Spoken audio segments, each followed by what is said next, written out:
Hola, ¿qué tal? Estoy muy contenta de estar moderando esta mesa en el marco de la Feria Internacional del Libro de Antropología e Historia, la 32 emisión de esta feria, que en esta ocasión, como el año pasado, se lleva a cabo de manera virtual por las consecuencias de la pandemia que estamos enfrentando. Me da mucho gusto presentar el 17º Coloquio de Africanías, que este año, como la feria, está dedicado a Ecuador. Como todos sabemos, Ecuador tiene una larga trayectoria de presencia y participación afro en su historia y en su presente. Y bueno, estamos como antes muy contentos de que hayan aceptado a estos tres colegas que en este momento voy a presentar, formar parte de esta mesa. Bueno, es un honor para mí. Vamos a empezar con la presentación de Isabel Padilla. Ella es licenciada en Administración de Empresas por la Universidad Técnica Luis Vargas Torres de Esmeraldas y en Antropología Aplicada por la Universidad Politécnica Salesiana. Tiene una maestría en gerencia empresarial con una mención de gestión de proyectos. Y además tiene una muy significativa experiencia de trabajo comunitario y con el Vicariato Apostólico de Esmeraldas. Ha realizado investigaciones sobre memoria y patrimonio cultural y entre ellas destaca el libro compilado junto con Juan Montaño Escobar en 2018, La palabra está suelta, un homenaje a Juan García Salazar. En esta mesa distintos aspectos que tienen que ver con la descendencia en Ecuador. Empezamos con el patrimonio cultural con Isabel Padilla.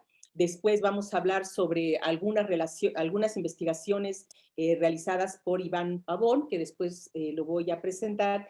Y vamos a finalizar con una presentación de Fernando García, que nos va a hablar de los problemas de racismo y discriminación. Entonces, sin más, le agradezco mucho a Isabel su participación y le cedo la palabra. Buenos días a todos y a todas. Los hermanos y hermanas dicen que soy el bambero mayor. Eso es un personaje un poco ancestral, que guía, que orienta, que propone políticas, que ayuda a la creación de propuestas. Yo me autodefino más como un obrero del proceso. Entonces, un obrero del proceso es como me desempeño. Son palabras de Juan García Salazar.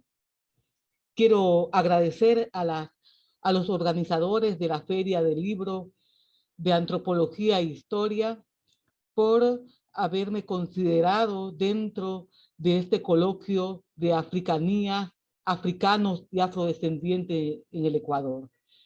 El tema que me convoca para hoy es el patrimonio cultural afroecuatoriano, aporte del maestro Juan García Salazar. La expresión patrimonio cultural ha cambiado bastante en las últimas décadas, debido en parte a los instrumentos elaborados por la UNESCO.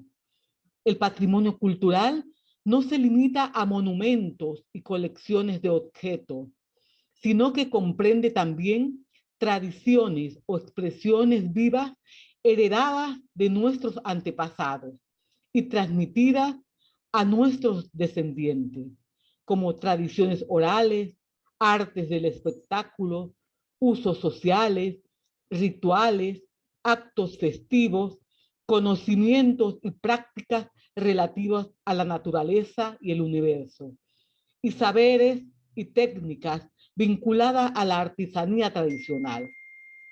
La importancia del patrimonio cultural es el acervo de conocimiento y técnicas que se transmiten de generación en generación.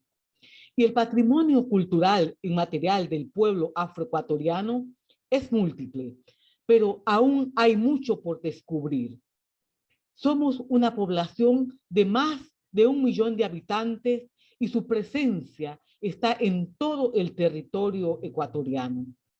Un luchador incansable por mantener el patrimonio cultural de los afroecuatorianos fue el maestro Juan García Salazar, historiador, investigador, guardián de la tradición, que dedicó su vida a la investigación y a la recuperación de la tradición oral de los pueblos afrodescendientes.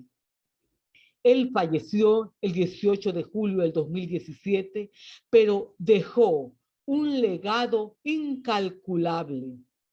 Escribió libros, recopilación de cuentos, testimonios gráficos, videos y grabaciones que dan fe del trabajo realizado a lo largo de su vida. Su legado son los saberes del pueblo afro, gracias a sus constantes reflexiones y a su interés por conservar el patrimonio intangible, gran parte de los cuales están en el Fondo Documental Afroandino de la Universidad Andina Simón Bolívar en el Ecuador. El 30 de julio de este año, el municipio de Esmeralda inauguró la Sala Juan García Salazar.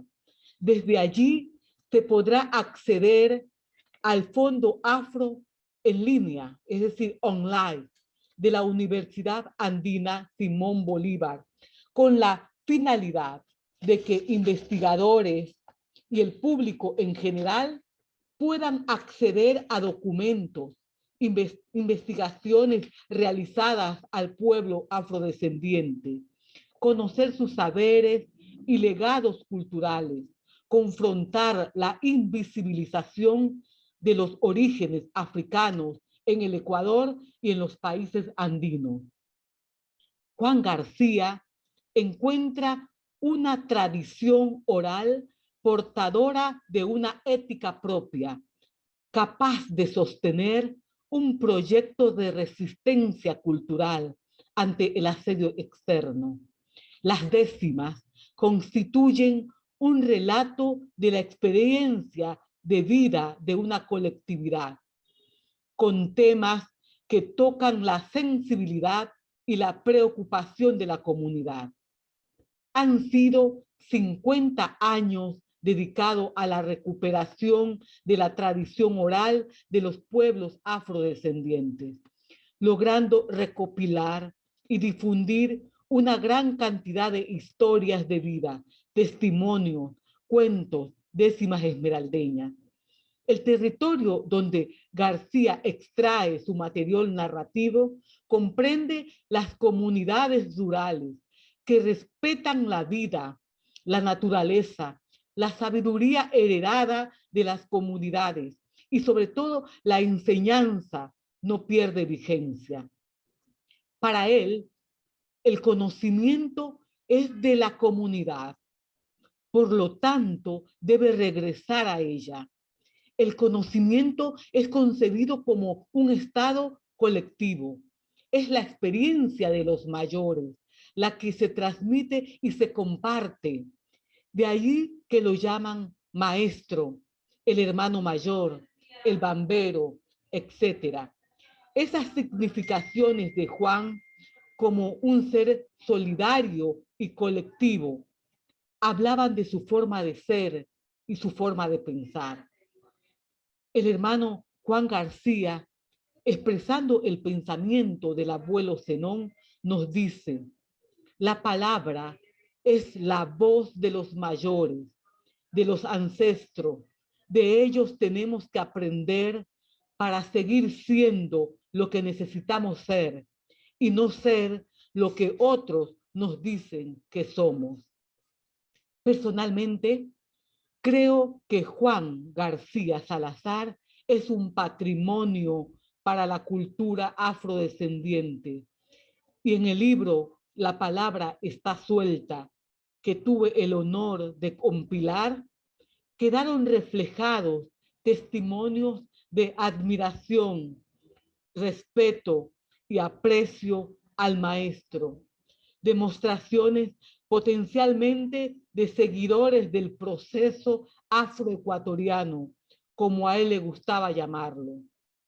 García ha sido el artífice del proceso socioorganizativo del pueblo afroecuatoriano, cuando manifiesta: el reconocimiento pasa por concebirlo casa adentro y casa afuera. Casa adentro, repensar nuestra realidad como hombres y mujeres de origen africano al interior de la sociedad nacional.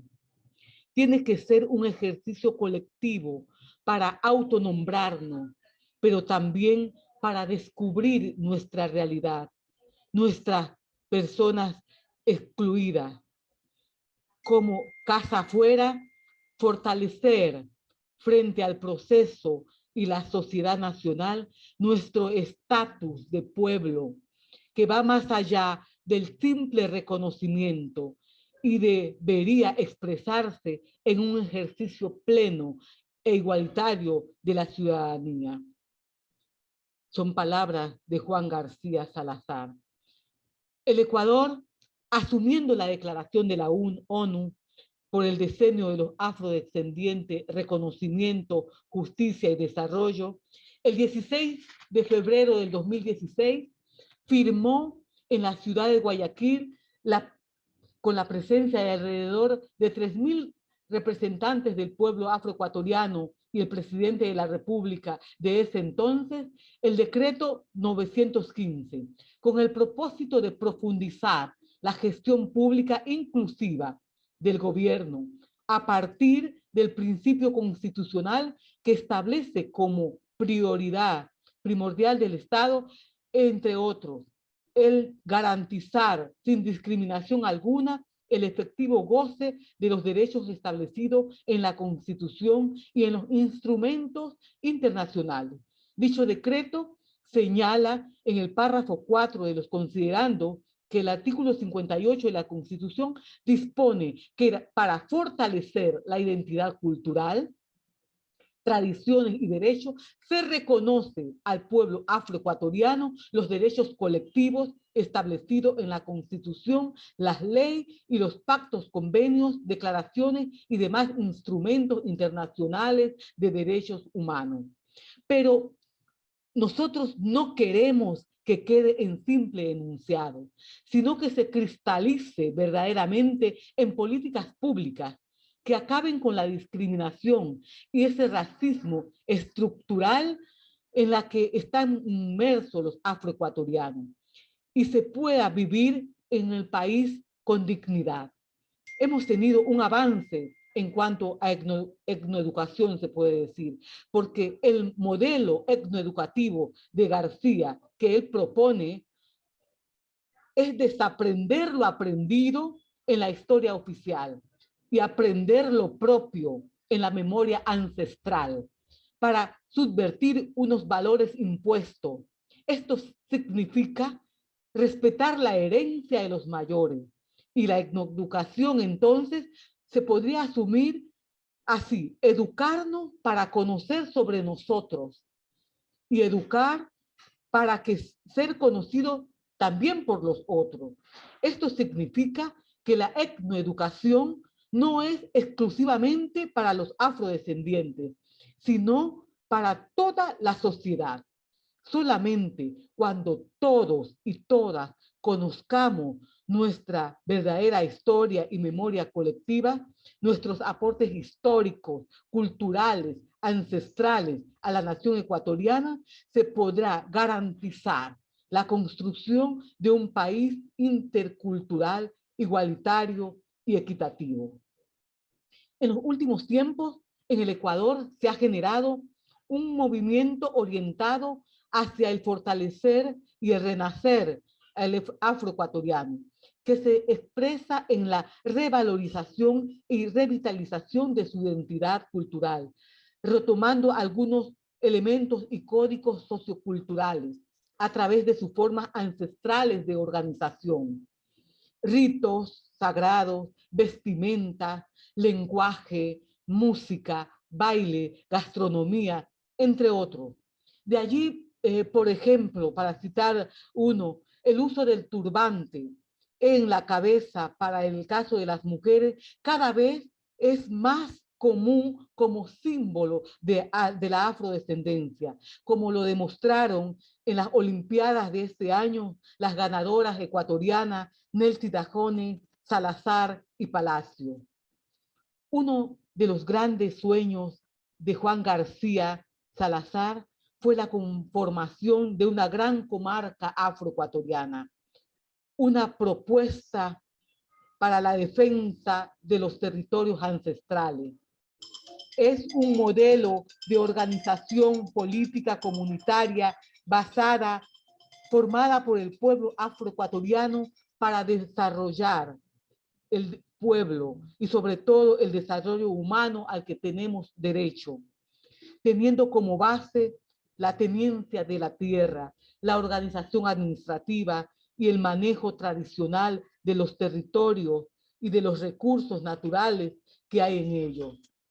El Estado y la sociedad nacional están en deuda con el pueblo afroecuatoriano, afrodescendiente. No pueden negar que los últimos recursos que quedan en el norte de Esmeralda se debe en gran medida a las filosofías y formas muy particulares de los hijos del pueblo negro, que han heredado de los africanos, tanto para la apropiación de los territorios como para el manejo de los recursos naturales. Y quiero terminar utilizando las palabras del abuelo Zenón, que dice: cuando recurran a la memoria colectiva para fundamentar derechos o sentido de pertenencia, hablen con nuestra propia voz, como nosotros les hemos hablado, para que los que escuchan sepan que sus palabras tienen raíces en la sangre de los antepasados, que su significado es semilla de los que ya no están. Muchas gracias.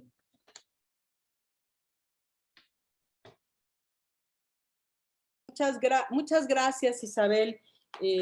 Agradecemos mucho tu ponencia, que toca un punto fundamental, que es el del reconocimiento del patrimonio cultural afrodescendiente en los países de Latinoamérica, especialmente en Ecuador, la necesidad de revalorarlo, de conocerlo, de divulgarlo. Y me estaba acordando de un proyecto importante que tuvo Crespial de la UNESCO, que tiene su sede en Cusco, sobre el patrimonio cultural en América Latina, que fue un proyecto que duró varios años, 6, 7 años, y que ayudó a visibilizar también un patrimonio en muchos países menospreciado, entre otras cosas. Entonces, muchas gracias por compartirnos la gran labor de Juan García Salazar y, por supuesto, la importancia del patrimonio y de la visibilidad del conocimiento afro, que además me hace pensar que muchas cosas de las que tú dijiste pues son muy parecidas en los procesos de reconocimiento que se están viviendo en México. Bueno, sin más, ahora presento a Iván Pavón. Él es licenciado en Ciencias de la Educación por la Universidad Central del Ecuador. Tiene un magíster en Estudios Latinoamericanos con una mención en Diáspora Afroandina en la Universidad Andina Simón Bolívar de 2006. Él es doctor en Investigaciones Humanísticas por la Universidad de Oviedo, España, en 2020, o sea, recién. Cada investigaciones relacionadas con el pueblo afroecuatoriano. Ha sido ponente en eventos y simposios nacionales e internacionales, investigador y escritor de temas relacionados con los afrodescendientes y es docente de la Unidad Educativa Valle del Chotá desde 1995 hasta la actualidad. Aquí fue vicerrector y rector. Muchas gracias, Iván. como en el caso de Isabel, me da mucho gusto tenerte con nosotros. Y sin más, te doy la palabra, tienes 20 minutos. Gracias, Iván.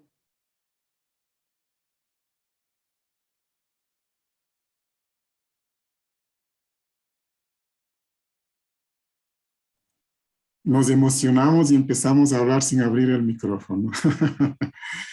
Muchas gracias, María Elisa. Es un gusto realmente participar en este evento. Agradecerle también a Gabriela Iturralde, quien también contigo han coordinado y han visto, han considerado que era importante la participación de Ecuador en esta ocasión. Realmente, muchas gracias por eso y un gusto participar en este coloquio. Si me permiten compartir la pantalla, por favor.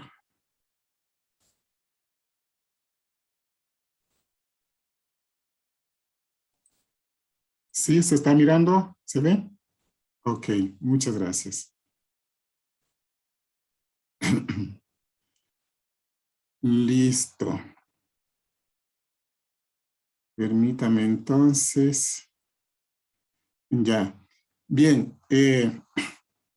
Dentro de esta 32ª Feria Internacional de Libros sobre Antropología e Historia, voy a participar con la ponencia titulada Aportes de los afrodescendientes en las guerras de independencia del Ecuador, caso de Juan Otamendi Anangonó. Bien, en esto entonces voy a hacer como una ligera introducción y luego hablaremos definitivamente quién fue Juan Otamendi Anangonó. Iniciaremos diciendo entonces que las guerras de independencia de los países hispanoamericanos que estaban bajo el dominio de la corona española se desarrollan desde los inicios del siglo XIX. México, 1810-1827, Colombia, 1809-1819, Argentina, 1810-1816, Perú, 1811-1824, Venezuela, 1810-1830, Ecuador inicia en 1809 con el grito de la independencia y termina la independencia en 1824. Son solamente unos ejemplos de cómo estas guerras de independencias en las Américas españolas, en América Española, empieza justamente a inicios del siglo XIX, 1800. Hay muchos factores que de alguna manera precipitaron los acontecimientos de separación.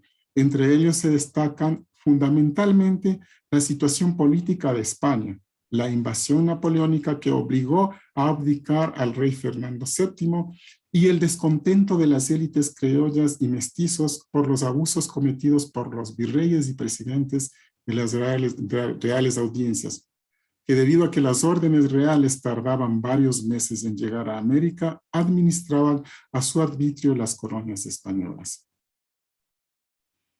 En las guerras de independencia de los países andinos como Perú, Bolivia, Venezuela y Colombia, de acuerdo con Tannenbaum 1968, abro comillas, Bolívar liberó a muchos millares de esclavos de Venezuela y Colombia, los que se incorporaron al Ejército de Liberación. En Argentina, tal vez la tercera parte del ejército de San Martín que cruzó los Andes estaba compuesta por negros libertos. Cierro comillas.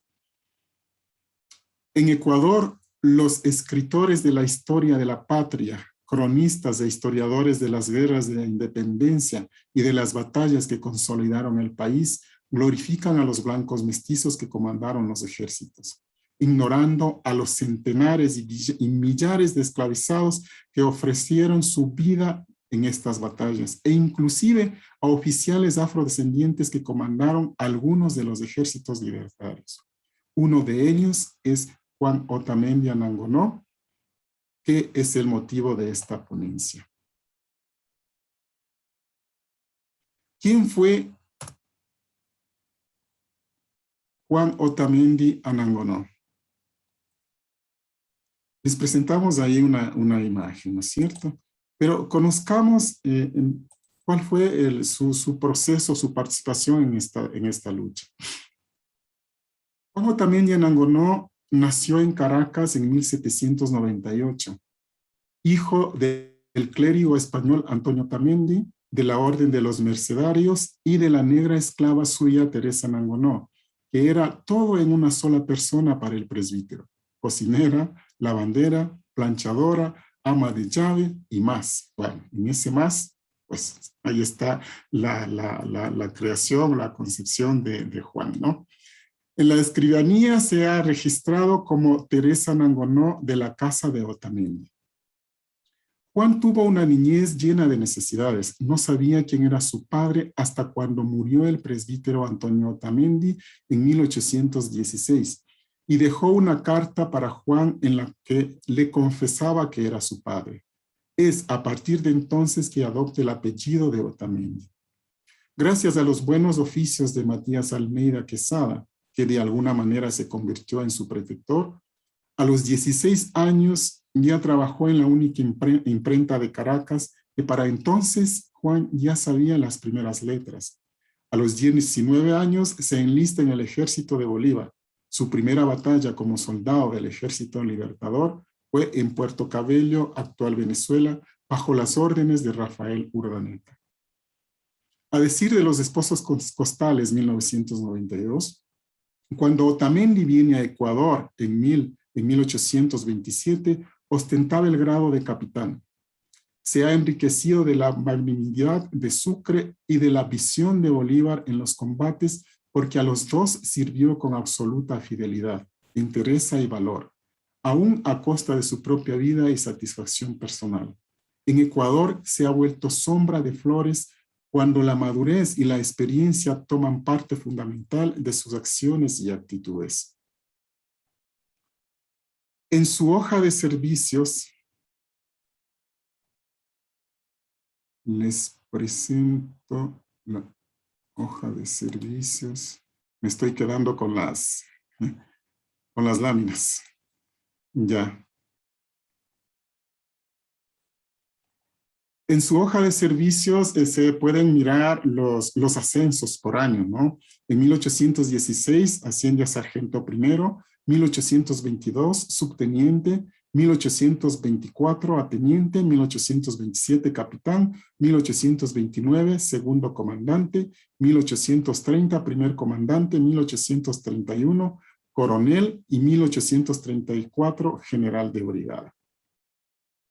De acuerdo con la hoja de servicios, participó en los siguientes cuerpos o batallones: Dragones de Cumaná, a mando del coronel Francisco Montes; Batallón Restaurador, a órdenes del comandante Carbonell; Batallón Orinoco, a órdenes del teniente coronel Carlos Nantes; Segundo Batallón Auxiliar del Perú, a órdenes del comandante Mansún; Batallón Caracas, a órdenes del coronel Endara; Batallón Granaderos de la Guardia, a órdenes del coronel Portocarrera; en el Estado Mayor General del Ecuador, como edecán del general Flores; en el Regimiento de Lanceros del Ecuador, como su primer jefe.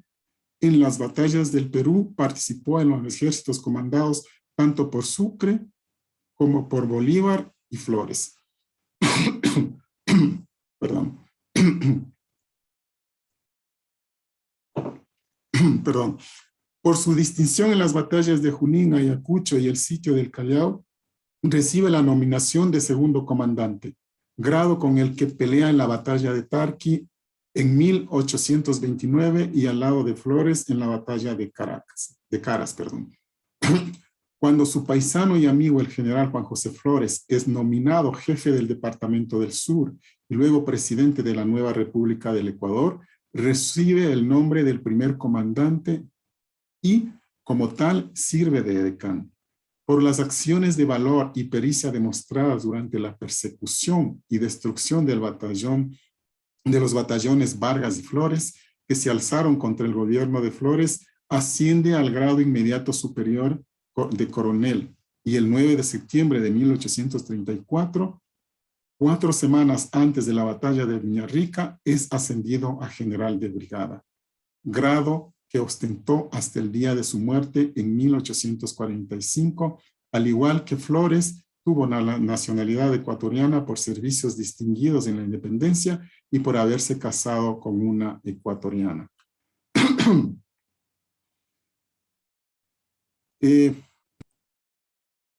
Su muerte. Los acontecimientos previos a la muerte o asesinato de Juan Otamendi lo relata en los términos a continuación Juan Francisco Donoso en su obra Entre Bolívar y Otamendi.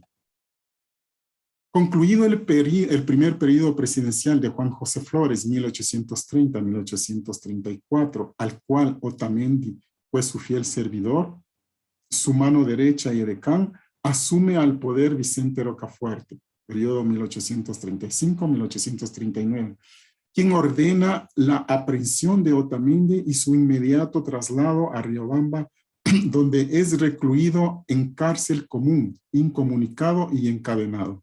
Se le abre un expediente y el caso pasa a ser examinado por los jueces competentes, quienes determinan sea trasladado a Quito para su juzgamiento. Instruido el sumario correspondiente, el 29 de diciembre de 1836, el fiscal de la acusa, comandante José Antonio Portocarrero, desde el despacho de guerra encuentra a Otamendi y a los implicados, reos de conjuración y asesinato al señor coronel Vázquez y al ciudadano Daniel Salvador.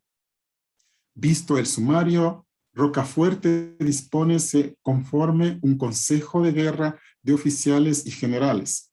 Constituido el asesor auditor de guerra aconseja que debe ser trasladado a Cuenca para ser juzgado con mayor imparcialidad y que por tener el grado de general sea quitado los grillos, se levante la incomunicación, que salga del enrejado y se le mantenga en arresto dentro de un cuartel. El 5 de agosto de 1837, personalmente Otamendi presenta su defensa. Con sencillez y firmeza recapitula los hechos y sustenta su actuación apegado a las normativas castrenses. Acude y expone su resumen de su participación en las causas libertarias y al cumplimiento del deber, los que ha realizado aún a costa de su misma vida. Luego de una larga exposición hay un receso. El Consejo de Guerra libera y su veredicto es la absorbencia del general Otamendi. Sentencia emitida el 6 de agosto de 1837 en Cuenca. Una vez libre y con vacaciones prolongadas, Otamendi se dedicó a su familia y a participar en los actos sociales. Bajo esta supuesta paz y tranquilidad, es sorprendido y detenido bajo la sospecha de conspirar contra el gobierno por un pelotón de caballería cerca de Cañar cuando caminaba rumbo a Quito. Es conducido a la Tacunga y el 22 de octubre de 1837, por decreto del presidente Vicente Rocafuerte, es desterrado al Perú Juan Otamendi y a Colombia José María Urbina, por intentar alterar la paz social y atentar con sedición contra el régimen constituido. Otamendi se quedó en Macará, refundó esta ciudad trasladándola cerca del río.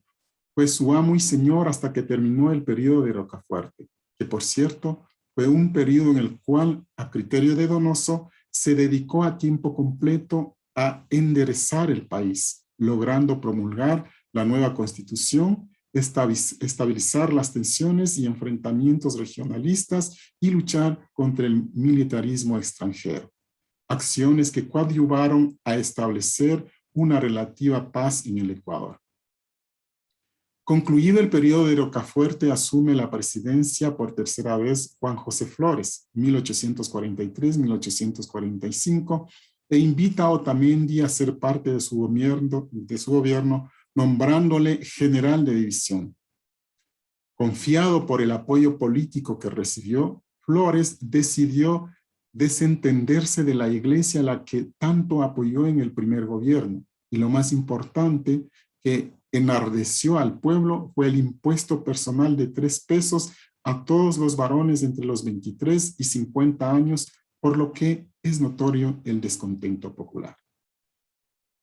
El 6 de marzo de 1845 estalla la revolución contra el gobierno de Flores en Guayaquil, bajo la dirección de Vicente Ramón Roca y el general Antonio Elizalde Lamar.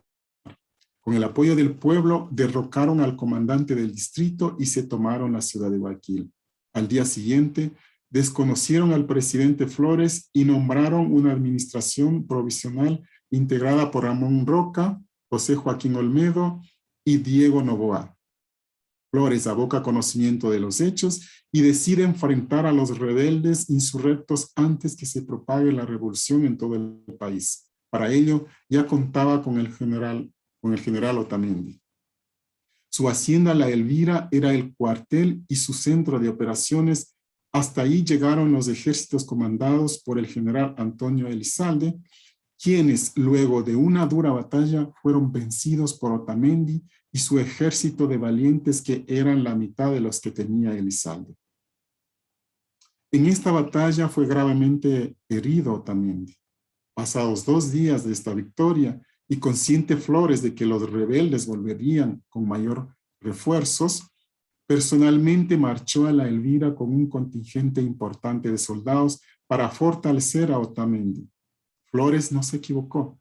A los pocos días de haber llegado él, Elizalde vuelve a atacar, esta vez con más refuerzos, pues contaba con todo el apoyo del gobierno provisorio. Los hombres de Otamendi con Flores a la cabeza ya no pudieron resistir y a no sentirse perdido y derrotado, Flores prefirió una retirada estratégica.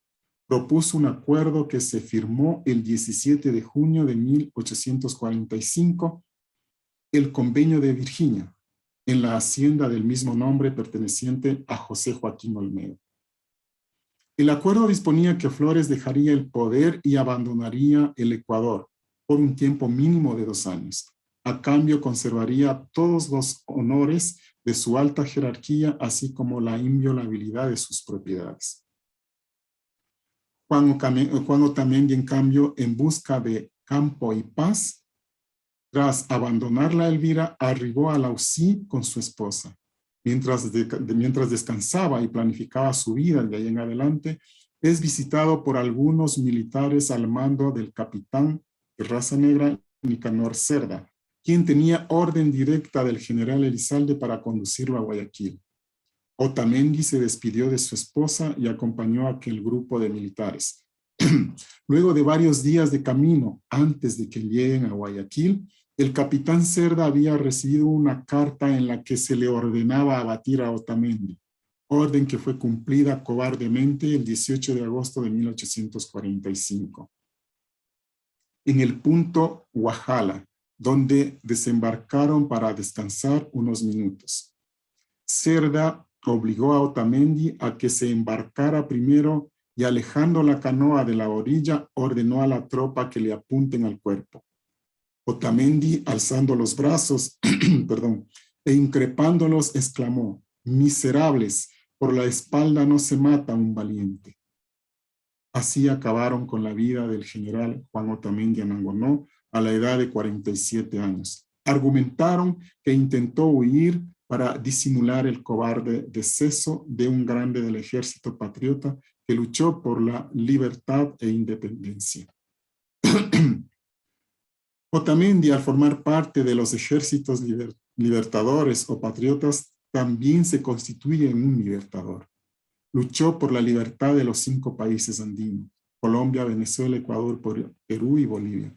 Su hoja de servicios así lo confirma.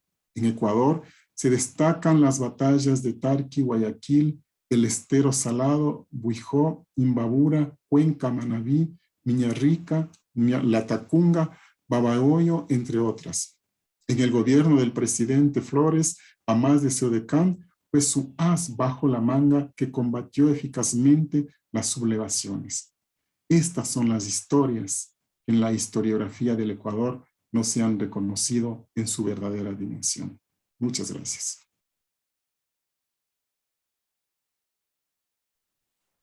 Muchas gracias.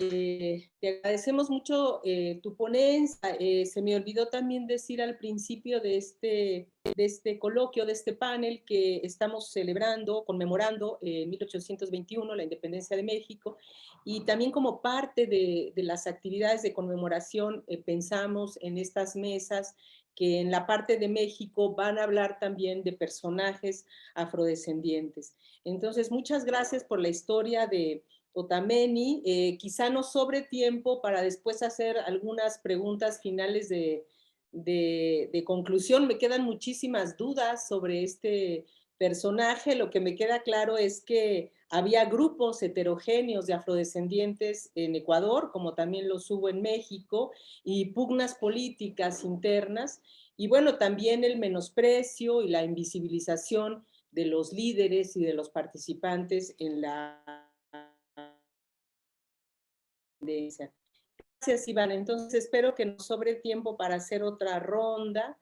Y ahora también me da mucho gusto y agradezco enormemente a Fernando García que haya aceptado estar con nosotros en este 17º Coloquio de Africanías en 2021. Él es Fernando García Serrano, él es antropólogo, tiene estudios de maestría en la Universidad Iberoamericana, acá en México, es doctor en Ciencias Sociales en la Universidad Nacional General Sarmiento y el Instituto de Desarrollo Económico y Social en Buenos Aires. Es profesor investigador del programa Antropología de Flaxo en Ecuador. También es profesor investigador del Departamento de Antropología de la Pontificia Universidad Católica del Ecuador, coordinador de vinculación con la Sociedad Flaxo Ecuador, y los campos de interés del doctor García son antropología política, diversidad cultural y étnica, interculturalidad, identidad y movimientos sociales, antropología jurídica, y bueno, ha realizado investigaciones en México, Ecuador, y ha ejercido la docencia en universidades de Perú, Bolivia, México y España. Tiene varias publicaciones, Fernando, y la más reciente, para no llevarme más tiempo, es de 2021, Del sueño a la pesadilla, el movimiento indígena en Ecuador, Ediciones Flaxo, Ecuador, y editorial Abala Yala, Quito. Pues muchas gracias, Fernando, por aceptar y sin más te doy la palabra. Muchas gracias. Muchas gracias, María Elisa. Buenos días o buenas tardes casi con todos los colegas que nos acompañan. Un gusto participar con Isabel, amiga muy querida, colega de algunos años, igualmente con Iván, intelectual afroecuatoriano muy reconocido acá en el país. Y es un gusto compartir con ellos esta participación. Agradezco también a la Feria Internacional del Libro de Antropología e Historia y al coloquio 17º de Africanía que se realiza a propósito de este evento. Yo en realidad me voy a centrar en el tema del racismo y el antirracismo en el caso ecuatoriano. Evidentemente voy a hacer más alusión pues al caso afroecuatoriano, que es un poco el tema que nos interesa, pero no quiero dejar de mencionar, digamos, que cuando en Ecuador se habla de racismo, se habla fundamentalmente de los pueblos y nacionalidades indígenas y afroecuatorianas, ¿no? Este es un elemento que me parece que es común a muchos de los países latinoamericanos y que son resultado, digo yo, de, como ya lo han mencionado de muy buena manera tanto Iván como Isabel, de un proceso histórico de larga data, ¿no?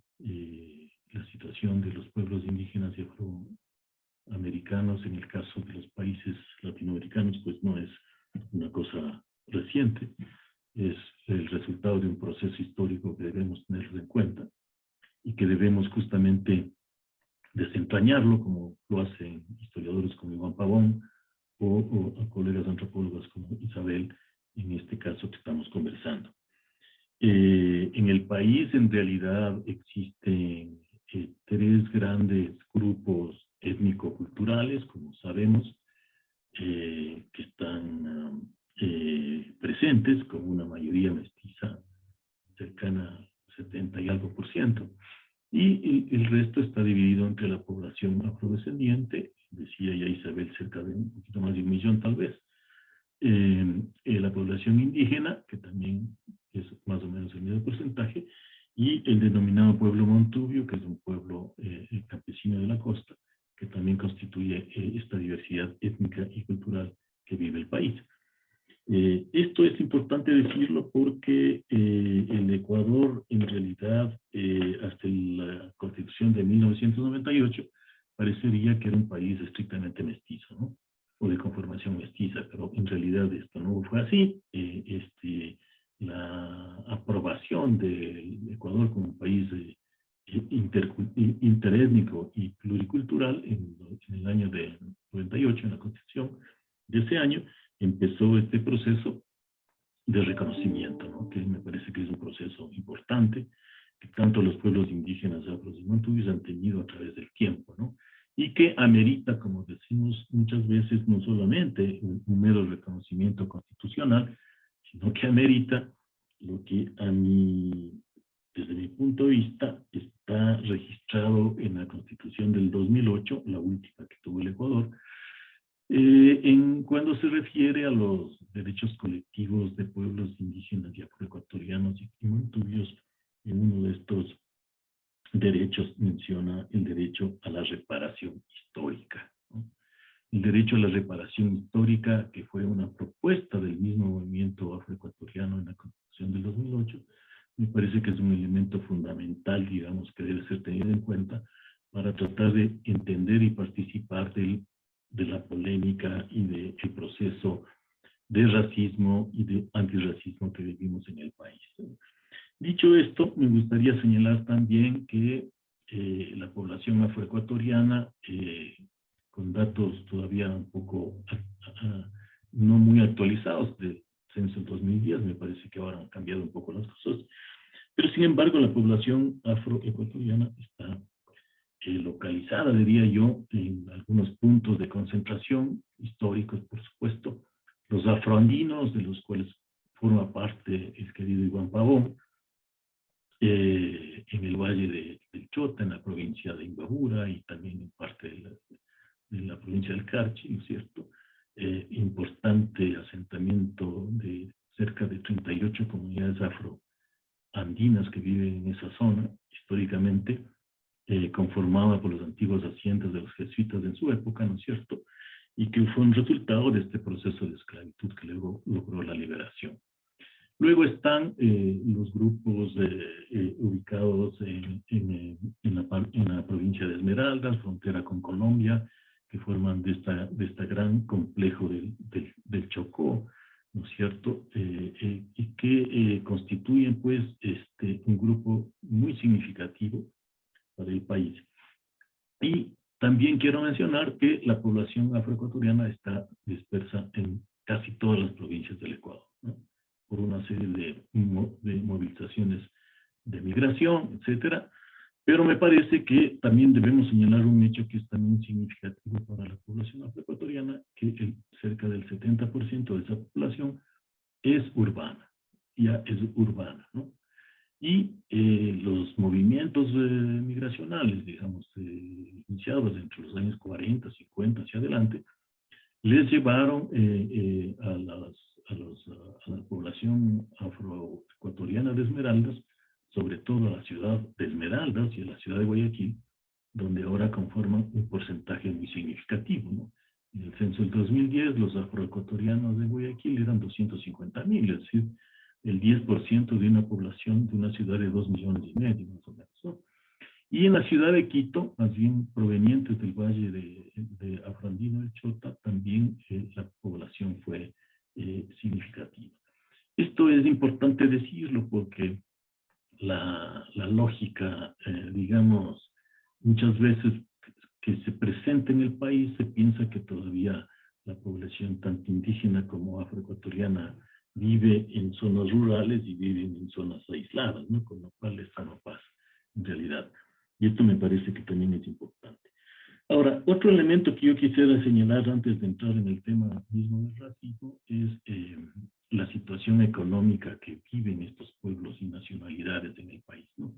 Si uno revisa someramente las cifras de pobreza que tenemos desde hace muchos años, evidentemente los grupos más afectados por la pobreza son los grupos indígenas y afroecuatorianos. No es una casualidad, obedece a un proceso histórico, como yo decía, de ausencia de igualdad de oportunidades y que sobre todo reúne, me parece a mí, dos elementos básicos, ¿no? Uno, la exclusión, la desigualdad económica, la pertenencia a grupos de bajos ingresos en comparación de otros, y el otro a esta exclusión étnico-cultural que vivió el país, llámese racismo, ¿no es cierto?, desde hace muchísimos años. Inclusive, digamos, como decía muy bien Iván, con antecedentes coloniales muy claros y obviamente afirmados con la conformación del Ecuador como república a partir de 1830, ¿no? Que no significó tampoco mayor cambios cuando se liberaron los esclavos pasado el 1850 y que luego han pasado a ser parte, digamos, de esta historia invisible, como lo llama yo, y también me mencionaba Isabel mencionando al gran Juan García, de que de pronto indígenas y afrodescendientes desaparecieron de la historia del país y de la vida del país, ¿no? Esto es un hecho que se maneja y se conoce no solamente en el Ecuador, sino en los países que tienen este tipo de poblaciones, ¿no?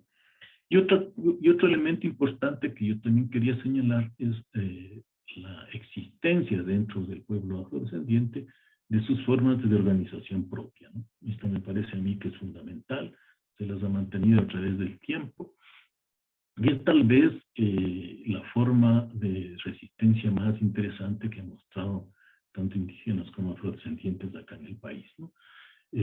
Son grupos que han estado ubicados territorialmente, son grupos que, por ejemplo, en el norte de Esmeraldas poseen territorios ancestrales como propios.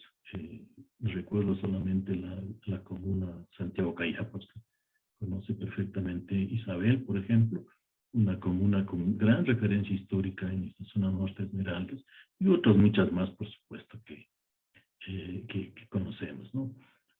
Hago alusión a la comunidad de Wimbi, decía yo, que hace poco fue resultado de un proceso de conflicto territorial con una empresa palmicultora y que llevó a un conflicto interesante. Pero más allá de esto, quiero también hacer alusión a la presencia también invisible, diríamos, del pueblo afroecuatoriano, invisible entre comillas, ¿no? En el tema político, ¿no? Las organizaciones han estado presentes, evidentemente que sí, no han tenido una representación significativa en la estructura del poder nacional del Estado ecuatoriano desde 1830 que yo conozca. Alrededor de 1990, bueno, hay algunas figuras políticas afroecuatorianas que han estado presentes. Una de esas, Jaime Hurtado, un diputado del Congreso de ese momento, que fue un referente, digamos, en el tema afroecuatoriano, no necesariamente reivindicando el tema étnico-cultural como tal, sino más bien perteneciente a un partido de izquierda acá en el país, pero que les ha llevado de alguna manera, ¿no es cierto?, digamos, a enfrentar un tema que a mí me parece muy importante, que es la posibilidad de tener representación política en los diferentes órganos de poder del Estado ecuatoriano, ¿no? Lo cual ha sido mínimo, por supuesto, y que también les ha llevado a plantearse la posibilidad de lograr la participación en los gobiernos locales, ¿no? Que en algunos evidentemente lo han hecho, ¿no es cierto? Sobre todo en estas zonas que yo mencionaba al comienzo, en Esmeraldas, en el Carchi, en Babura, etcétera. Pero que todavía, digamos, no creo que responda, digamos, a esta necesidad que tienen tanto indígenas como afroecuatorianos de tener órganos políticos de representación propia, inclusive participando en las instancias electorales, ¿no? Hace poco hablábamos justamente de este tema en un encuentro que tuvimos acá de la Asociación Latinoamericana de Estudios Asiáticos y Africanos, que se realizó a finales de julio. Estaba también Iván algunos otros colegas, y se mencionaba justamente esta interesante iniciativa que tiene actualmente el pueblo afroecuatoriano de plantearse la conformación de un movimiento político propio, ¿no? No en el sentido de que sean solamente afrodescendientes, sino que sea un ente político representativo del pueblo afroecuatoriano, ¿no? Entiendo, es un interés que ellos tienen, me parece que está en proceso. El movimiento indígena tiene un movimiento propio acá, Pachacuti, que lo conocemos, y que de alguna manera han logrado, digamos, una interesante participación, sobre todo en las últimas elecciones. Con esto yo lo que quería llegar es justamente al hecho de que este derecho a la reparación histórica que tienen los pueblos indígenas y afroecuatorianos evidentemente sigue siendo todavía una letra no aplicada de la Constitución ecuatoriana, ¿no? No hay un proceso justamente en el cual el pueblo mestizo ecuatoriano haya hecho una gran acción de orden nacional y simbólica de reparación histórica de todo lo que ha significado, ¿no es cierto?, este proceso de exclusión sistemática de tantos años. Sin embargo, ha habido algunos elementos que yo quiero señalar que vale la pena mencionar. En el año 2004, nosotros acá en Ecuador hicimos la primera encuesta sobre discriminación racial. Y desgraciadamente no se ha vuelto a repetir. Y en esa encuesta, curiosamente, el 90% de ecuatorianos decían que no eran racistas, ¿no? Pero en las preguntas cruzadas que se hacen en estos instrumentos, salía justamente que el 70% de la población es racista, ¿no? Esto no nos llama mucho la atención, parece que es así. Una de las cosas que se muestra en el caso ecuatoriano y de otros países es justamente la presencia de un racismo escondido, del cual no se quiere aceptar, pero que es evidentemente reconocido casi en la vida cotidiana, ¿no? En este sentido, en el año 2009, en el gobierno del expresidente Correa, se aprobó el Plan Plurinacional contra el racismo como un elemento o una medida de antirracismo, ¿no? Era la posibilidad, digamos, de generar una política pública que enfrente el racismo sistemático y presente siempre en el país. Hace 3 años después desapareció como política pública, como muchas de las políticas públicas que se han hecho acá en el país, y no permitió, digamos, llevar adelante un proceso sistemático de acciones antirracistas que vayan dirigidas justamente a lo que en el lenguaje de los derechos humanos se llaman las acciones afirmativas, ¿no? Es decir, las acciones afirmativas dirigidas a aquellos grupos justamente que históricamente han sido excluidos y que les permite, digamos, de alguna manera alcanzar igualdad de oportunidades en muchos de los campos a los cuales no han tenido acceso, ¿no? Salud, educación, etcétera, participación política, etcétera, etcétera, ¿no? Una serie de cosas que están ahí presentes, sobre las cuales ya se ha hablado mucho. Ahora, otro elemento que yo también quisiera considerar es que, curiosamente, en el caso ecuatoriano, creo que en algunas naciones parecidas a las nuestras ha pasado eso, es que las acciones del racismo no han sido judicializadas, ¿no? Es decir, solamente en el Código Orgánico Penal del 2014 se reconocen los delitos de odio por discriminación racial, lo cual es un elemento importante desde el punto de vista jurídico, ¿no? Y la pregunta que uno se hace es cómo en un país fundamentalmente racista no se denuncia el racismo, ¿no? Esa es la pregunta así fundamental. ¿Y por qué no se judicializa el racismo, ¿no? Como se judicializan tantos hechos de atentado a los derechos humanos, la violencia contra las mujeres, por ejemplo, la violencia contra los niños, por ejemplo, que tienen tenido un desarrollo interesante. Bueno, en el Ecuador existe jurisprudencia sobre este tema, ¿no? Y tal vez el hecho más significativo que tuvimos nosotros en el año 2015 fue la judicialización que un joven afroecuatoriano hizo contra el ejército ecuatoriano al haber, Michael Arce se llama, al haber querido ser militar y oficial del ejército ecuatoriano, y justamente uno de los instructores mestizos que él tuvo, le sometió a un proceso de violencia durante los 3 primeros meses que estuvo, porque no pudo estar más, y materialmente le sacó de la escuela militar. Este hecho, que fue fundamental y en la cual las organizaciones afroecuatorianas jugaron un papel significativo, duró como duran los procesos judiciales, ¿no? 3 o 4 años casi. Pero al final se logró una sentencia a favor de Michael Arce, ¿no? Esto marcó un elemento fundamental, básico, digamos, para este tema. Hay otros casos que se han presentado que desgraciadamente no han tenido el mismo desenlace, diría yo, pero evidentemente sí marcó un punto de diferencia, digamos, con lo que había pasado.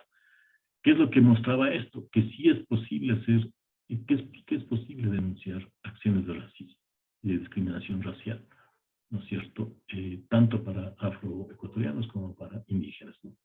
Y esto desembocó, digamos, en algunos elementos que se han ido haciendo a través del tiempo, que ha sido el resultado de esta lucha, diría yo, conjunta entre las organizaciones, las instituciones de derechos humanos, a veces las universidades también, etcétera, etcétera, que han permitido, digamos, visibilizar este hecho, ¿no?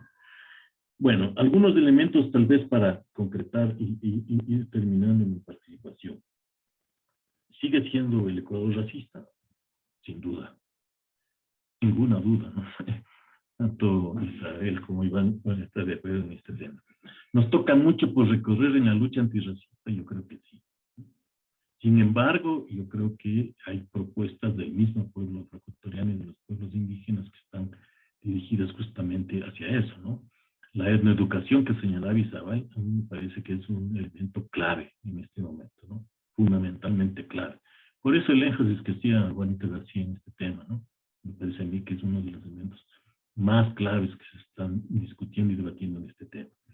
Y las acciones afirmativas dedicadas, por ejemplo, a una de las cosas que decía el decreto 60 del año 2009, era la posibilidad, ¿no es cierto?, de que los funcionarios estatales tengan un porcentaje representativo de población afrodescendiente, afroecuatoriana e indígena en la, digamos, en la elección de los funcionarios públicos, ¿no? Que debería ser, según ese mismo decreto, el mismo porcentaje de población que tiene el país. Es decir, si del 100% de funcionarios públicos, el 7.1% debería ser afroecuatoriano.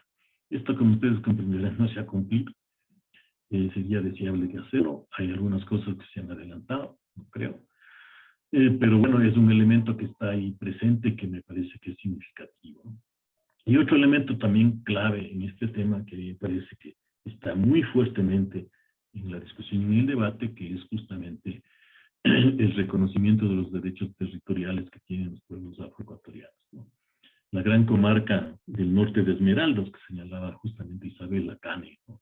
Que tuvo una participación importantísima cuando Juan estaba todavía vivo, y que fue y llevó a un proceso de conformación muy interesante, se encuentra ahora en un proceso de lucha muy fuerte, ¿no? Porque el avance de las empresas madereras, de las empresas floricultoras, de las empresas mineras en el norte de Esmeraldas definitivamente no se ha detenido, ¿no? Y el Estado generalmente ha aparecido como cómplice de estas empresas. Por lo tanto, las comunidades se encuentran bastante desguarnecidas de este tema y en un proceso desigual de lucha, diría yo. La gran comarca que también se pensó en el Valle del Chota con las 38 comunidades también pasa a ser un interesante elemento, ¿no?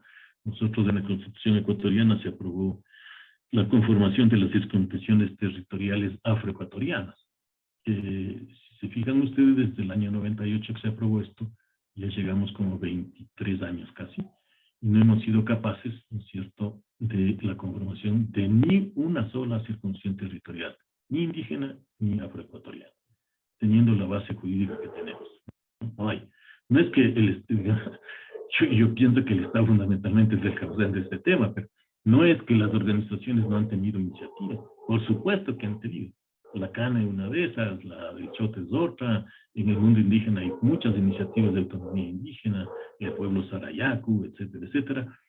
Pero evidentemente al Estado no le conviene, por supuesto, armar un proceso de autonomías indígenas y afrodescendientes, como esperaríamos que sea, ¿no es cierto? Y que la Constitución del 2008 y 98 sí lo permitía hacer.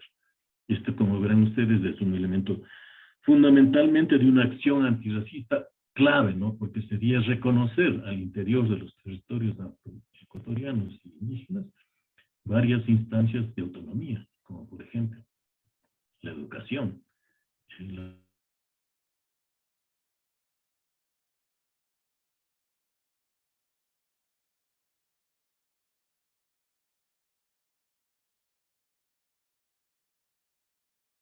todos estos elementos que constituyen fundamentalmente estas autonomías que hemos discutido y debatido en América Latina durante muchos años, ¿no? Tanto indígenas como afrodescendientes, me parece que son un hecho significativo en este tema del racismo, que no veo yo que podamos haber avanzado mucho en ese tema. Y solamente para terminar, me gustaría señalar, digamos, tal vez algunas de los retos que están presentes, digamos, en estos temas fundamentales que significarían estas políticas de acciones afirmativas que vamos haciendo, ¿no? El Ecuador no tiene, por ejemplo, en la Asamblea Nacional o en el Congreso Nacional, una cuota electoral por representación étnica, ¿no? Como tiene, por ejemplo, Colombia, ¿no? Los afrocolombianos y los indígenas colombianos tienen cuota propia de representación. Nosotros no hemos podido lograr eso desde el punto de vista político, ¿no? Que podría ser tal vez un avance interesante. Tampoco tenemos una consideración para que los jóvenes afroecuatorianos entren a las universidades como lo tiene, por ejemplo, en este gran debate que se armó en el Brasil sobre las acciones afirmativas de las cuotas de acceso a las universidades, ¿no? Si miran ustedes las cifras, es terriblemente ostensible la diferencia de los jóvenes entre 18 y 24 años que están en las universidades. Tanto mestizos, indígenas como afro, ¿no? Diferencias muy amplias que justamente permiten eso, ¿no? Hace un rato hablábamos con Jorge Carvalho, que es un colega brasileño que ha defendido mucho esto de las cuotas para los jóvenes afro-brasileños en este caso, ¿no? Y él decía una cosa que a mí me parecía muy interesante, ¿no? La gran mayoría de la gente que llega a ejercer el poder en nuestros países pasó por la universidad y tuvo acceso a la universidad. Hay excepciones, ¿no? Lula da Silva es una excepción, Evo Morales es otra excepción, pero en general esto sucede. Y si la gente afroecuatoriana y la gente indígena ecuatoriana y de los demás países no tiene igualdad de oportunidades en este tema, difícilmente estamos hablando de un cambio en las estructuras del poder, ¿no? Que me parece a mí que son significativos.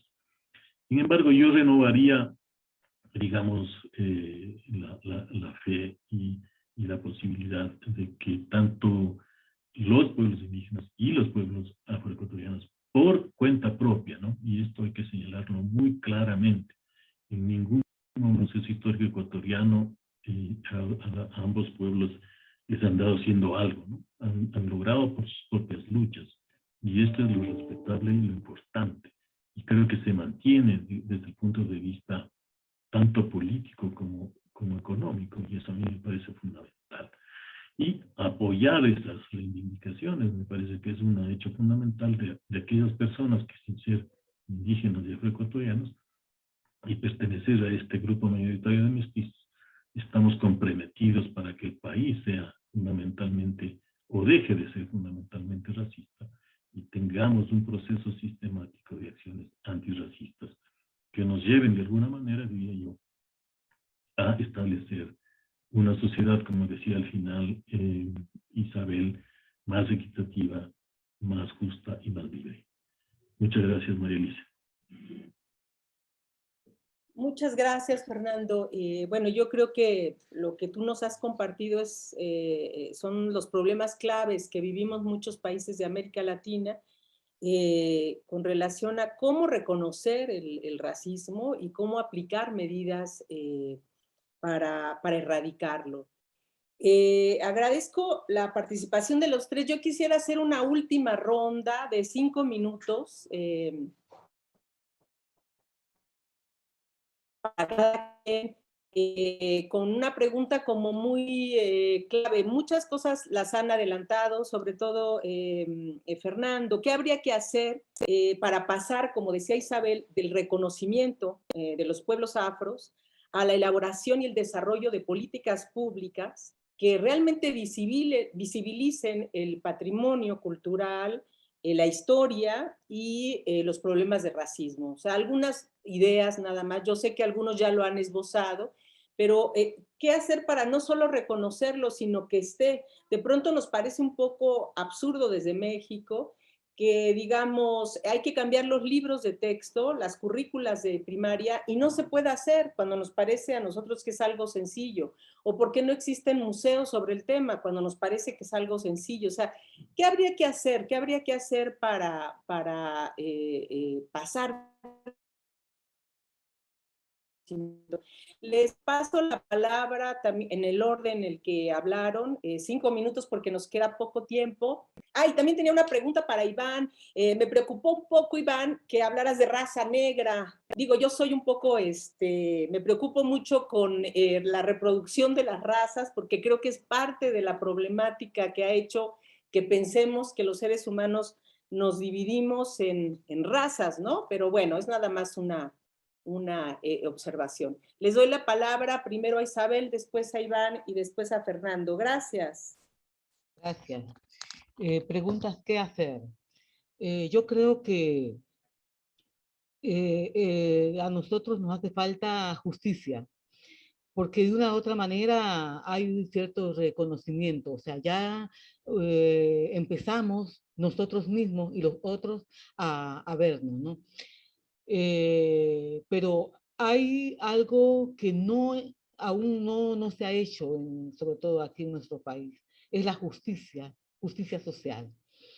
Yo vivo en una ciudad donde Esmeraldas tiene todo. Se puede decir rica en materia prima. Tenemos madera, tenemos ríos, tenemos todas las frutas durante el año, pero es una provincia que se saca todo y regresa nada, ¿no? Altos índices de violencia porque verdaderamente no hay fuentes de empleo donde los jóvenes que estudian puedan decir, termino de estudiar y voy a trabajar. No hay empresas, ¿no? Donde todo es normal. Entonces, hay un Estado que ese racismo estructural también se ha visibilizado como un racismo, yo lo llamo ambiental. Ambiental cuando te digo que la ciudad y el campo están devastados.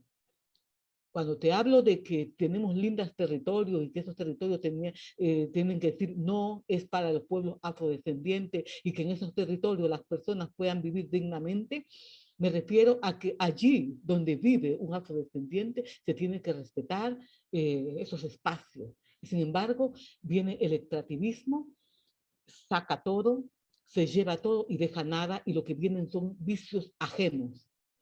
Entonces, eso nos ha destruido nuestro entorno, nuestro hábitat, porque tú sabes, el espacio, el territorio es donde podemos crear y recrear nuestra cultura. Y si tú no tienes una casa donde estar bien, armónicamente, sinceramente, ¿qué pasa con las nuevas generaciones? Entonces, yo veo que pasa por un tema de justicia.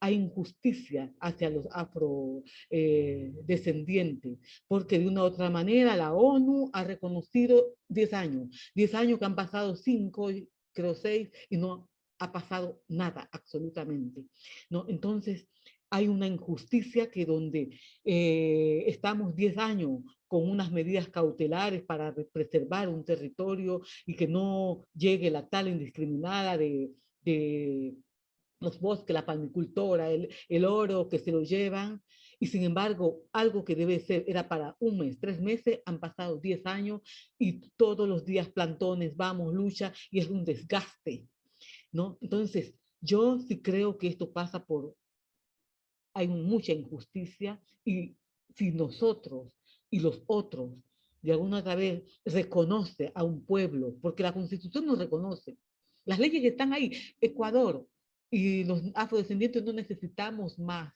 leyes, simplemente la aplicación no se aplica. Entonces, si verdaderamente aplicamos eso, creo que sería otro cantar.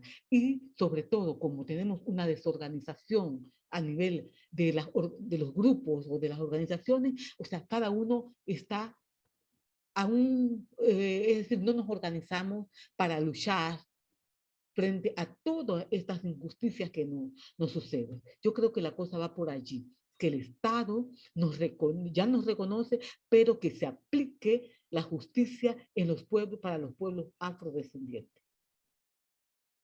Muchas gracias, Isabel. Le doy la palabra a Iván, 5 minutos para que no nos correteen, Iván. Gracias. Sí, muchas gracias. Bueno, primero quiero iniciar con la observación. Creo que se me pasó enfatizar que era una cita, ¿no? Era una cita de Juan Fernando Donoso en la cual él dice que este señor militar de raza negra, está ahí en la cita, fue quien se le envió para que le detenga a Juan Otamendi. Entonces fue eso. Entonces es una cita, pues tú sabes que hay que respetar eso. Definitivamente nosotros, los afroecuatorianos, yo creo que esto es a nivel regional, estamos muy conscientes, tenemos muy claro que las razas no existen. Las razas fue una construcción social para racializar a la humanidad, ¿sí? Entonces, a partir de esa construcción social, fueron ubicando negros, indios, mestizos, cholos, etcétera, etcétera. Entonces, eso por un lado. Y también a esto podía sumar, y eso sí, tuve mucho cuidado, se me pasó esto de la cita, tampoco nosotros escribimos, decimos, en cualquier presentación o repetimos la palabra esclavo, excepto que sea cita, porque estamos conscientes que los afrodescendientes, nuestros ancestros nunca fueron esclavos, sino esclavizados. Y esto fue un proceso, porque nuestros ancestros allá en África, ellos fueron libres, nacieron libres. En el momento que les capturaron, les encadenaron y los llevaron a los barcos negreros, allí les convirtieron en esclavos. Entonces, de ahí es que nosotros decimos que nuestros ancestros nunca fueron esclavos, sino esclavizados. Es otro término igual que acá lo tenemos muy claro. Y con respecto a la pregunta que habías planteado, a más de lo que ha manifestado Isabel, sí, ella habla de que hay una injusticia, no se aplican las leyes. Efectivamente es eso, ¿no? La justicia está como direccionada, ¿sí? Una justicia que obviamente se nota lo que Fernando decía, la discriminación, ¿sí? Si tú eres blanco mestizo, si tienes dinero, la justicia actúa de inmediato, pero si no tienes recursos, no tiene poder, prácticamente es muy lenta, es muy lenta. Pero además de lo que ha manifestado Isabel, yo le agregaría otro elemento en este sentido, y es la falta de exigibilidad, ¿sí? La falta de exigibilidad de nosotros mismos, de los afroecuatorianos. Ahí están las leyes, ahí están las normas. Lo que decía Fernando, por ejemplo, de políticas afirmativas, hay muchas cosas que están en la Constitución. Hablaba de que efectivamente no tenemos acá en Ecuador una cuota política para la Asamblea Nacional, que sí, efectivamente lo hay en Colombia. Pero también hay cosas que sí están. Por ejemplo, en la Ley de Educación Superior, ahí me parece que, no recuerdo ahorita en el artículo, pero sí exhorta a las universidades de que admitan un porcentaje de afroecuatorianos. Son poquísimas las universidades que han considerado eso, poquísimas, pero también eso se debe, sí, que estamos siempre esperando la voluntad de las autoridades y del gobierno, pero si nosotros revisamos y exigimos, yo creo que muchas cosas pueden cambiar. Entonces aquí podría decir que hay una injusticia parcial, hay una justicia parcializada, ¿sí? Hay un racismo estructural e institucional que está muy claro acá en el Ecuador, pero también falta exigibilidad del pueblo afroecuatoriano. El caso concreto mismo del diseño, ¿sí?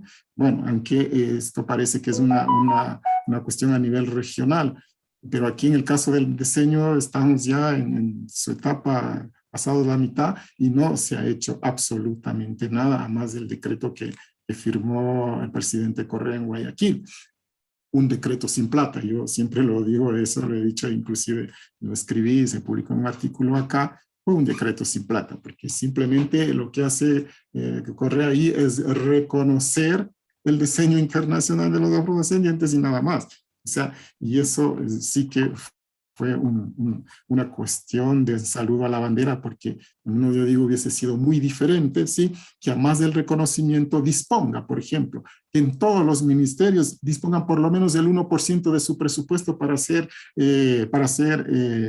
atender las necesidades de la población afroecuatoriana. Por ejemplo, si el Ministerio de Vivienda, por ejemplo, tiene, qué sé yo, 120 millones de su presupuesto, que el 1% por lo menos disponga a atender viviendas exclusivamente para los afroecuatorianos. Eso sí era una política y acción alternativa.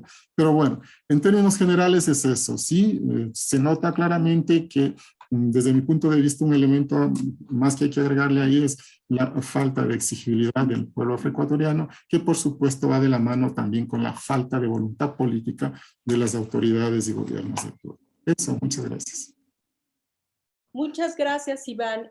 Antes de darle la palabra a Fernando para que cierre, porque nos quedan 5 minutos, solo quiero despedirme, agradecerles mucho que hayan participado en esta mesa, esperar que podamos tenerlos presencialmente en un futuro no muy lejano, decir que parte de esta justicia que señalan Isabel y Iván tiene que ver con un modelo económico que también tiene graves problemas de racismo, de inequidad, de desigualdad, y que, bueno, hasta que no cambiemos eso en su totalidad, pues vamos a seguir teniendo esas problemáticas. Te dejo, Fernando, 3 minutos para que nos cierres. Agradezco mucho a todos, agradezco a Gabriela Iturralde,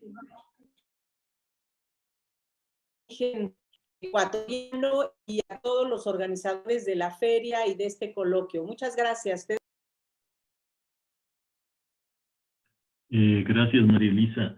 Sí, me hizo acuerdo, Isabel, a unas palabras de querido amigo Rodolfo Strancari, este colega mexicano que tuvimos la suerte de conocerlo y compartir muchas veces. Y una vez que le preguntaron cuando él era relator de pueblos indígenas en Naciones Unidas, le preguntaron justo esta pregunta que tú haces, ¿no? ¿Qué hacemos? ¿Qué hay que hacer? Él dijo, en América Latina padecemos de un grave vicio. Demasiadas normas, poca aplicación. Y ese es un hecho evidente en todos nuestros países. Lo señala Isabel y lo señala Iván cuando dice también el otro lado de la exigibilidad de derechos, ¿no? Estoy totalmente de acuerdo con ambas posiciones. Requerimos fundamentalmente de posiciones comunes, o sea, en el Ecuador hay sectores sociales discriminados desde el punto de vista racial y racializados que están claramente ubicados, pero que no tienen acciones conjuntas, por ejemplo, para el tema de las prácticas antirracistas, ¿no? Algún rato conversábamos de la posibilidad de que tanto pueblos indígenas que tienen una alta movilización política acá en el país junten sus puntos de vista con los pueblos afroecuatorianos, ¿no? Que ya sería importante, de hecho, ¿no? A manera de alianza política social. Pero eso ha costado mucho, ¿no? Porque gran parte del proceso político que había en el país ha sido justamente el cultivar el divisionismo más que las acciones conjuntas, ¿no? Y la otra cosa que también yo quería mencionar es una cosa que parece ser un elemento fundamental, lo señalaba María Elisa, respecto al tema del modelo económico que vivimos, y donde nos encontramos con una realidad que es tremendamente difícil y dura, sobre todo luego de estos casi 2 años de pandemia que hemos podido vivir, que se ha hecho más evidente, ¿no? Que es justamente el acceso al empleo digno. Y este es un elemento fundamental que atraviesa todas nuestras sociedades, que si algo tenemos que hacer desde el punto de vista de las acciones afirmativas, yo creería que hay que empezar por ahí, ¿no? Y van también de la mano con los temas de salud, educación, etcétera. Pero si no hay una consideración especial y específica sobre el tema del acceso al empleo digno, difícilmente vamos a tratar de cambiar las estructuras económicas que hay en nuestros países. y esperemos, digamos, que un conjunto de medidas antirracistas que se pueden implementar a través del tiempo nos pueda llevar, digamos, a esto que estamos todos soñando, con tener países más justos y más equitativos. Muchas gracias. Muchas gracias, Fernando, y muchas gracias a los tres. Les mando muchísimos saludos y espero que podamos, como decía antes, en un futuro cercano, vernos presencialmente. Gracias, cuídense mucho. Gracias a todos. Gracias, un abrazo. Gracias a la feria. Gracias, Iván.